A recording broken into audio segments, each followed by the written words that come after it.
Hello दोस्तों, इस video में हम डिस्कस करेंगे क्लास 10 एनसीईआरटी का बेसिक प्रोपोर्शनैलिटी थ्योरम, जिसको हम थेल्स थ्योरम भी बोलते हैं। तो आइए स्टार्ट करते हैं वीडियो को।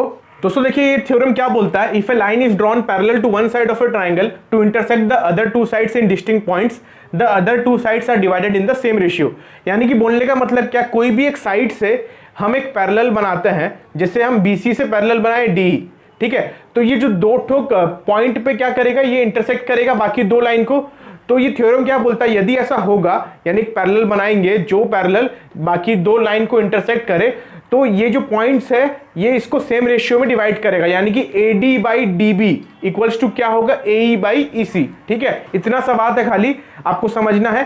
तो देखिए अपने को क्या क्या दे दिया गया है। We are given a triangle ABC in which a line parallel to side BC intersect other two sides AB and AC at D and E respectively. यानी कि हम BC से एक पैरेलल लाइन बनाए हैं DE, वो बाकी का जो दो लाइन है AB और AC को कहां पर इंटरसेक्ट कर रहा है, AB को D पे इंटरसेक्ट कर रहा है और AC को कहां पर इंटरसेक्ट कर रहा है, E पे इंटरसेक्ट कर रहा है। ठीक है, और अपने को प्रूफ क्या करना है, AD by DB equals to AE by EC, यानी कि AD by DB equals to AE by EC। ठीक है, ये अपने को प्रूफ करना है। कंस्ट्रक्शन देखिए हम यहाँ पर क्या करेंगे, let us join BE and CD। ठीक है, तो हम BE और CD को ज्वाइन कर देंगे। उसके बाद draw DM perpendicular to AC and EN perpendicular to AB। ठीक है, तो दोस्तों देखिए हमने क्या किया, B और E को ज्वाइन कर दिया, देन हमने CD को ज्वाइन कर दिया। उसके बाद देखिए हमने DM बनाया जो कि AC से क्या है, परपेंडिकुलर है, और एक हमने बनाया है EN।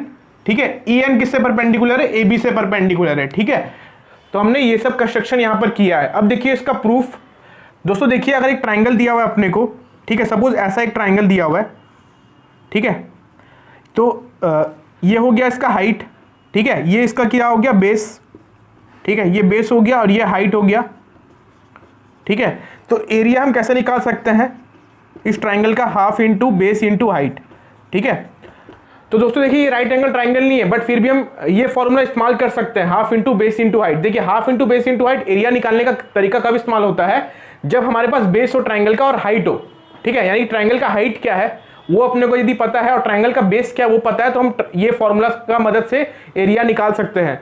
जरूरी नहीं है कि वो राइट एंगल ट्राइंगल हो, ये राइट एंगल ट्राइंगल नहीं है, बट फिर भी हम इसका area half into base into height से निकाल सकते हैं, अगर अपने को बेस पता है और हाइट पता है। ठीक है, तो यहां पर भी देखिए हम क्या करेंगे दोस्तों, देखिए हम पहले निकालते हैं एरिया ऑफ ट्राइंगल ADE।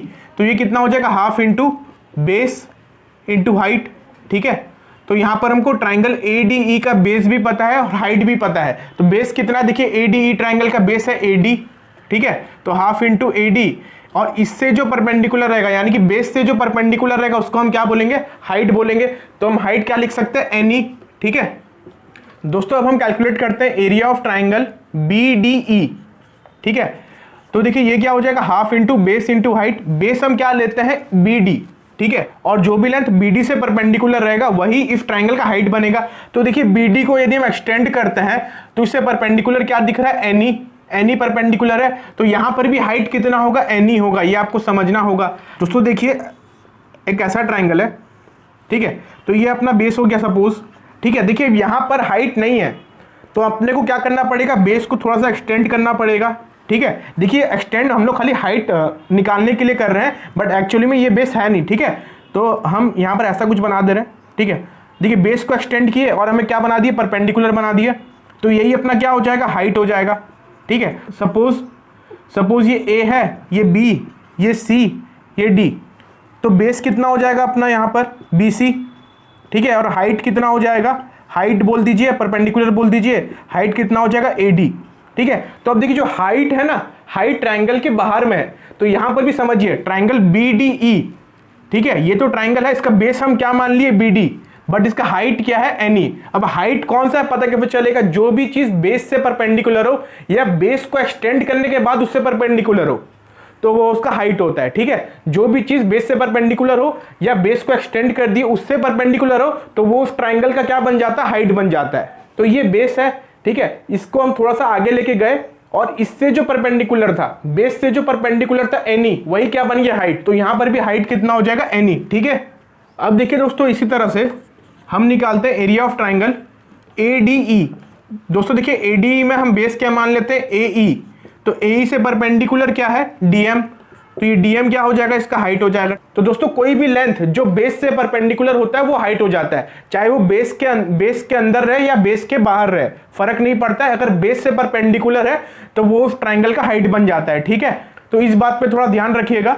और दोस्तों हम क्या निकालेंगे, एरिया ऑफ डीईसी, ठीक है, यानी कि ट्राइंगल डीईसी। तो हम बेस क्या मान लेते हैं यहाँ पर, ईसी, तो हाफ इंटू बेस। अब देखिए इससे परपेंडिकुलर क्या है, ईसी को थोड़ा सा आगे लेके गए तो इससे भी परपेंडिकुलर क्या है, डीएम। तो यहाँ पर भी हाइट कितना हो जाएगा, डीएम, ठीक है। तो दोस्तों इसको इक्वेशन नंबर 1, इसको इक्वेशन नंबर 2, इसको इक्वेशन नंबर 3 और इसको इक्वेशन नंबर 4 बोल देते हैं, ठीक है। दोस्तों अब हम क्या करेंगे, इक्वेशन 1/2 करेंगे, यानी कि इक्वेशन 1 को डिवाइड करेंगे इक्वेशन 2 से, और फिर हम क्या करेंगे, इक्वेशन 3/इक्वेशन 4 करेंगे, ठीक है। तो equation number 1 divided by equation number 2 अगर हम करेंगे तो अपने को क्या मिलेगा, देखिए area of ADE by area of BDE, ठीक है, इज इक्वल्स टू, दोस्तों देखिए डिवाइड करेंगे तो क्या आ जाएगा यहाँ पर, half into AD into NE by half into BD into NE, ठीक है। ये हाफ और ये हाफ कैंसिल हो जाएगा, NE और NE कैंसिल हो जाएगा, तो we are left with AD and BD, तो this will be AD by BD, ठीक है। तो दोस्तों इसको इक्वेशन नंबर हम 5 बोल दे रहे हैं, ठीक है। तो दोस्तों अब हम क्या करेंगे, equation number 3 divided by equation number 4, ठीक है। दोस्तों देखिए इक्वेशन नंबर 3 क्या था, area of ADE by area of DEC, ठीक है, ये था।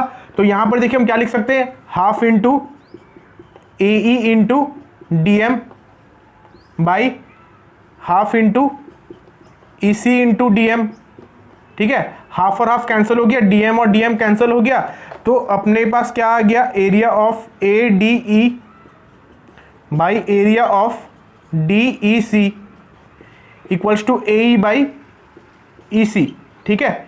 इसको हम इक्वेशन नंबर 6 बोल दे रहे हैं, ठीक है। दोस्तों देखिए इक्वेशन नंबर 1 और इक्वेशन नंबर 3 यहां पर दोनों में ही हमने क्या निकाला है, एरिया ऑफ ADE निकाला है, बट यहां पर हमने अलग साइड्स यूज किया, यहां पर अलग साइड्स यूज किया है। तो देखिए यहां पर हमने क्या माना है, AD को बेस माना, ठीक है। तो इससे जो परपेंडिकुलर था उसको हमने हाइट लिया, यानी कि NE, ठीक है। अब देखिए इक्वेशन नंबर 3 में हमने AE को बेस माना था, तो इससे जो परपेंडिकुलर था DM, ठीक है, उसको हमने हाइट माना था।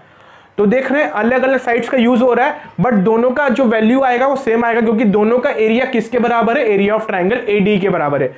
तो जो बेस आप यूज करेंगे उसके हिसाब से आपको उसका हाइट पुट करना रहेगा, ठीक है। दोस्तों देखिए अब अपने को यहाँ पर थ्योरम पे क्या बोल दिया था कि BC और DE पैरेलल है, यानी कि ये जो लाइन था उससे हम पैरेलल लाइन बनाए थे। ये देखिए दोस्तों BDE, इसका बेस क्या है, DE, और देखिए ट्राइंगल DEC, इसका भी बेस क्या है, DE, यानी कि दोस्तों ट्राइंगल BDE और ट्राइंगल CED, ये दोनों का बेस क्या है, सेम DE, और देखिए दोनों सेम पैरेलल के बीच में है, ठीक है। BDE और CED ट्राइंगल दोनों सेम पैरेलल के बीच में। तो दोस्तों देखिए क्लास 9 में एक थ्योरम था जो कि बोलता है अगर दो ट्राइंगल दोनों सेम बेस और दोनों सेम पैरेलल के बीच में रहता है तो दोनों का एरिया क्या होता है, इक्वल होता है, ठीक है।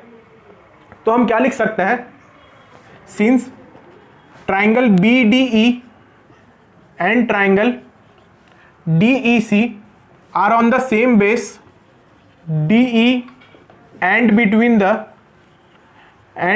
the same parallels BC and DE, ठीक है।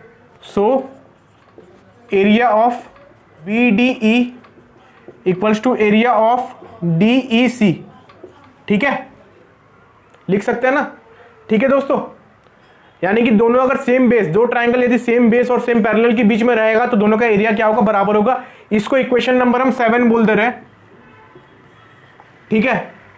अब देखिए दोस्तों हम क्या लिख सकते हैं, फ्रॉम 5, यानी कि इक्वेशन नंबर 5 से हम क्या लिख सकते हैं, area of ADE by area of BDE, ठीक है। ये कितना आया था, AD बाई BD, ठीक है। उसके बाद देखिए दोस्तों हम एरिया ऑफ BDE को क्या लिख सकते हैं, एरिया ऑफ DEC, तो हम क्या लिख सकते हैं, area of ADE by area of DEC equals to AD by BD, ठीक है। दोस्तों ये रिजल्ट कहाँ से आया, इक्वेशन नंबर 7 से, ठीक है। अब देखिए दोस्तों हम क्या लिख सकते हैं, A D E by D C, A D E by D C किसके बराबर था, ए ई बाई ई सी, ठीक है। तो A E by E C equals to क्या हो गया, A D by B D, ठीक है। ये रिजल्ट कहाँ से आया, इक्वेशन नंबर 6 से, ठीक है। तो दोस्तों यही प्रूफ करना था अपने को, A E by E C equals to क्या होता है, A D by B D होता है, ठीक है। तो ये हो गया हमारा बेसिक प्रोपोर्शनैलिटी थ्योरम, जिसको हम थेल्स थ्योरम भी बोलते हैं।